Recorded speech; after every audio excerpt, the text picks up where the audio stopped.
ஓம் நம சிவாய். மீனராசி நேயர்களே, சனி பெயர்ச்சி உங்களுக்கு எப்படி இருக்கு இந்த ஆண்டு? 2026 ஜனவரி, பிப்ரவரி, மார்ச் 6ஆம் தேதி தான் பயிற்சி ஆகிறார். உங்கள் ராசிக்கு வர்றார் சனி. உங்களுக்கு அவரே ஒரு லாபஸ்தானாதிபதியும் ஒரு விரயஸ்தானாதிபதியும். லாபத்தில் இருந்தாலும் நல்லதான் செஞ்சார், விரயத்தில் இருந்தாலும் யோகத்தை தான் கொடுத்தாரு. அதை மீறி உங்களுக்கு நல்லது நடக்கலை அப்படின்னாக்கா உங்கள் ஜாதக பலன் தான் சரியில்லைன்னு அர்த்தம். இப்போ உங்களுக்கு ராசியில் வர்றது உங்களுக்கு 7.5 சனி ஜென்மத்துக்கு வரான்னு பயப்படாதீங்க. ராசி அதிபதி இன்னும் ஒரு 2 மாதம் பொறுத்துங்க, ராசி அதிபதி தான் பார்க்க போகிறார். அப்போ ராசி அதிபதியுடைய பார்வையை சனி வாங்கினோடனே சனியுடைய எல்லா பார்வையும் உங்களுக்கு யோகமாக செய்வார். ஏன்னா சனி நைசர்கிய பாவர், குரு நைசர்கிய சுபர்.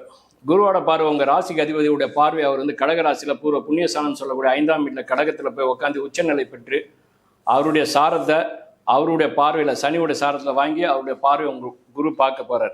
அப்போ சனி சாரமாக வாங்கியிருக்காரு, குருவுடைய பார்வை விழுது, உங்கள் ராசி அதிபதி ஆயிடுறாரு. சனி உங்கள் ராசிக்கு 10 கூட தொழில் சாணாதிபதி ஆயிடுறாரு. அப்போ அந்த தொழில் சாணாதிபதி 11 கூட அந்த 10 கூட தொழில் சாணாதிபதி யாருன்னா உங்கள் ராசி லக்னத்துக்கு குரு தான் அதிபதி. அப்போ அந்த 10ஆம் இடமும் நல்லா இருக்குது. உங்கள் தொழில் ஸ்தானத்துக்கு அந்த 10ஆம் இடத்தை சனி பார்க்குறது, அந்த தொழிலையும் நல்லதாக செய்வார். அதே சமயத்தில் அந்த குரு உங்கள் ஸ்தானத்துக்கு, அதாவது உங்கள் ராசிக்கு 10ஆம் இடத்தினுடைய அமைப்புக்கே நல்லா கொடுப்பாரு. அப்போ 10ல் ஒரு பாவி பாம்புன்னுவாங்க, அந்த குருவோட வீடாக இருக்கனால அது யோகமாக செய்யும். ராசி அதிபதியும் வளர்த்துட்டாரு, அதனால் சனியுடைய பார்வை சிறப்பான யோகத்தை செய்யும். சனி உங்கள் ராசியிலேருந்து 3ஆவது வீட்டை பார்க்குறாரு. அவர் 7ஆவது பார்வையும் பார்க்குறாரு, 10ஆவது பார்வையும் பார்க்குறாரு. அதனால் 3ஆவது வீட்டை பார்க்கறது சனி மீன ராசிலேருந்து 3ஆவது வீட்டை பார்க்கறது. காலபுருஷனுக்கு 12ஆவது வீடு மீன ராசி. அவர் உங்கள் மீன ராசியிலேருந்து சனி 3ஆவது வீட்டை பார்க்கறது உங்களுக்கு சிறப்பான ஒரு ராஜயோகம். எல்லாத்துக்கு மேலே சனி உங்கள் ராசியிலேருந்து 7ஆவது இடத்த பார்க்கறது கலத்திர சாணம், கௌரவம், சந்தோஷம், இந்த மாதிரி இடத்த பார்க்குறாரு. எல்லாத்துக்கு மேலே இந்த மீன ராசிங்கிறது 7ஆவது வீடுங்கிறது எப்படின்னாக்கா புதனோட வீடு. அந்த புதன் வீட்டை பார்க்கும்போது அந்த நட்பு சாணங்கள் நல்லா இருக்கும், கணவன் மனைவியுடைய ஊழல் நல்லா இருக்கும், சந்தோஷம் நல்லா இருக்கும், கணவன் மனைவிக்குள்ளே எந்த பிரச்சனையும் இருக்காது. ஏற்கனவே பிரச்சனைகள் இருந்தால் கூட அந்த பிரச்சனை கலைஞ்சிருக்கும். அதனால் சனி உங்களுக்கு சர்வமும் யோகமே கொடுப்பார். அதனால் சனி டிசைனர் அப்படி சொல்ல முடியாது, அவர் டெஸ்டனி. டிசையர் அப்படின்னா குரு, அவர் தான். அவருடைய பார்வை வாங்கிறதுனால அவரே டிசைராக மாறுவார். சுப அமைப்பிலே சனியை செய்வார். அதனால் சனி உங்கள் ராசி மேலே இருக்குது, வரவேற்க வேண்டிய விஷயம். ஒரு லாபாதிபதி ராசியில் இருந்து லாபத்தை கொடுக்க போகிறாரு. தொழில் ஸ்தானத்தையும் பார்க்க போகிறார், தொழிலாளர் லாபம் இருக்குது. குருவுடைய இதுலேயே இருக்கிறனால நல்லாயிருக்கு. புத்திரஸ்தானங்கள்லாம் நல்லா இருக்குது, பூர்வீகம் நல்லா இருக்குது, தொழில் நல்லா இருக்குது, வெளிநாட்டு கல்வி, வெளிநாட்டு படிப்பு, வெளிநாட்டு வேலை, வெளிநாட்டுனால வருமானம், இது எல்லாமே நல்லாயிருக்கும். ஏற்கனவே விட்ட காசு கூட வராமல் இருக்கு இல்லையா, அந்த காசு பூரா இப்போ வந்துடும். ஏன்னா நீங்கள் முதல்ல தேடி இருப்பீங்க 10 தடவை. இப்போ குடும்பத்தில் வீடு தேடி எதிரி கொடுத்துட்டு போவான். அதனால் இது முறையற்றதாக இருக்குமோ, இல்லை நம்மளை சங்கடப்படுத்திடுமோ, கஷ்டப்படுத்திடுமோ, பயப்பட வேண்டாம். இது சிறப்பான யோகத்தை கொடுக்கும். 2வது எப்படின்னா குரு முதல்ல ராசி அதிபதி, முதல்ல புரிஞ்சுங்க. அவர் உச்சபலம் பெறுறதுங்கிறது சாதாரண இல்லை, மகத்துவமான ஒரு யோகம். மீண்டும் போய் அவர் உச்சபலம் பெறணும்னா 12 ஆண்டுகள் ஆகணும். ஆனால் சிறப்பான ராஜயோகத்தை இந்த ராஜ கிரகமான குருவும் ராஜ கிரகமான சனியும் யோகத்தை கொடுப்பார். அதனால் பயப்பட வேண்டாம், நல்லாவே இருக்குது, சிறப்பாக இருக்குது. எல்லாத்துக்கும் மேலே இந்த குரு உங்கள் ராசிக்கு குரு, நல்லா புரிஞ்சுங்க. உங்கள் ராசிக்கு உங்கள் குருவுடைய ராசிக்கு 6ல் கேது இருக்கிறது ஒரு பெரிய சிறப்பு. 12ல் ராகு இருக்குது ஒரு இது சிறப்பாக இருக்கு. இதுக்கு ஒரு பாடல் கூட சொல்லுவாங்க. வாசுருதி கோள்கள் வாக்கினில் மருவ வாக்குவன் மீறிய பலமாய் ஆட்சி உச்சங்கன் மேவி நிற்கும் தேசொரு மரணம் மட்டும் பிசகாத பாக்கியங்கள் வேறு எது இல்லை என்றார் காலத்தை வென்ற மேலோன்றார்.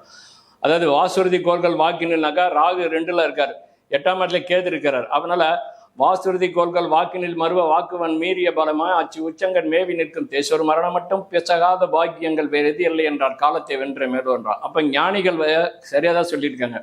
அப்போ அந்த 2ஆம் இடம் 8ஆம் இடங்கிறது எப்படின்னா குடும்பத்தை உடைச்சிடும். 12ஆம் இடங்கிறது விரயத்தை காலி பண்ணிடும், மரண பயம் வந்துடும், விரயம் எல்லாமே விரயமாக்கிடும், சிறை பயம் வந்துடும். இது மாதிரி வேறு ஏதாவது சங்கடங்கள் உருவாக்கிடும்னா பயப்படாதீங்க. சனி அங்கே சனி ஆட்சி பெற்ற குருவோட பார்வையிலையும் உச்சம் பெற்ற குருவோட பார்வையிலையும் ஆட்சி, ஏன்னா குருவோட வீடு தானே அது, அதனால் குரு அங்கே தான் ஆட்சி பெறுவார். அதனால் குருவோட பார்வையிலையும் இருக்கிறதுனால சனி சிறப்பாக செயல்படும் போது ராகுவும் சிறப்பாக செயல்படுவார். அதுவும் சாணபலமும் கேதுவும் வந்திருக்குது. அதனால் இந்த 6ஆம் இடத்துல இருக்கக்கூடிய இந்த கேதுவும் உங்களுக்கு நல்லதாக செய்வார். ஏன்னா எதிரி சாணம். 6ல் பாவகிரகங்கள் வலுக்கலாம், ஆனால் 6ல் சுபகிரகங்கள் வலுக்கக்கூடாது, ஏன்னா பிரச்சனை கொடுத்துரும். ஆனால் பாவகிரகங்கள் பலமாக இருக்கும், எண்ணற்ற யோகங்கள் இருக்கும், நல்லா இருக்கும். இது மகாசக்தி யோகம்னு கூட நீங்கள் எடுத்துக்கலாம். ஏன்னா சனி வந்து செய்ய போகிறது மகாசக்தி யோகம் தான் செய்ய போகிறாரு. 2.5 வருஷம் நல்லா இருக்கும். உங்கள் காட்டில் மழை தான். மீன ராசிக்கு அபோகமான ஒரு யோகம், தொழில் நல்லாயிருக்கும். அதனால் சொன்னேன் இல்லையா, நீங்கள் வேறு ஏதாவது மாறலாம் அப்படின்னா கூட சரி, அழகாக உங்களை மாற்றி விட்டுரும். உங்கள் சீட்டில் பெருமைக்கு சொல்லக்கூடிய ஒரு அமைப்பில் ஒரு பதவி மாற்றம் ஒன்று கண்டிப்பாக உண்டு. இந்த சனி பயிற்சி உள்ளே வந்து ஒரு 3-4 மாதத்துக்குள்ளார ஒரு பதவி மாற்றம் உண்டு. பதவியால் ராஜயோகம் உண்டு. இதெல்லாம் அரசியல் தலைவர்கள் அவங்களுக்கெல்லாம் சொல்லிக்கிற அளவுக்கு இருக்கும். ஏன்னா இப்போ வரைக்கும் சனி உங்களுக்கு 12ல் தான் இருக்காரு. குரு பார்வையில் இருந்தாலும் அந்த குரு பார்வை அந்த அளவுக்கு வலுக்கலை. ஏன்னா இப்போ குரு வந்து உச்சம் பெற்று வலுக்க போகிறார். அதனால தான் சனி உங்களுக்கு நல்லா செய்வார். அதனால் மீன ராசியில் இருக்கக்கூடிய எல்லாருக்குமே இப்போ வந்து ஒரு தேக்கற்ற நிலை தான் இந்த 3 மாதத்துக்கு. இந்த 3 மாதத்துக்கு அடுத்தது மீன ராசியில் இருக்கவங்க எல்லாருக்குமே சிறப்பாக இருக்கும். இந்த 3 மாதத்துக்கு கொஞ்சம் எச்சரிக்கையாக இருங்க. பணம் காசு வேறு எதுலேயுமே கொஞ்சம் ஜாக்கிரதையாக இருங்க, இல்லாட்டா எல்லாம் விரயமாக்கிடும். அதனால் மீன ராசிக்கு நல்ல ஒரு யோகம் தான். களத்திர சாணமும் நல்லா இருக்குது, சனி பார்க்கறதுனால. குரு பார்வை வாங்கி பார்க்குறாரு, அதனால் களத்திரமும் நல்லா இருக்குது. அப்புறம் வந்து உங்கள் ராசிக்கு, அதாவது எப்படின்னா மீன ராசிக்கு 10வது இடம் சொல்லக்கூடிய தொழில் சாணமும் நல்லா இருக்குது. அப்போ அந்த தொழில் சாணங்கிறது குரு, ராசி என்பதும் குரு. அப்போ அந்த தொழில் சாணாதிபதியே ராசியாதிபதியே வந்ததுனால 10ஆம் இடம், அதுக்கு அடுத்தது 11ஆம் இடம், இந்த 2 இடமும் பலமாக இருக்கிறனால சனி வலுவாகவே செய்வார். நல்லா இருக்கும், சூப்பராக இருக்குது, எனக்கு திருப்தியாக இருக்குது. மீனராசி நல்லாவே இருக்கும், பயப்படாதீங்க. ஓம் நம சிவாய்.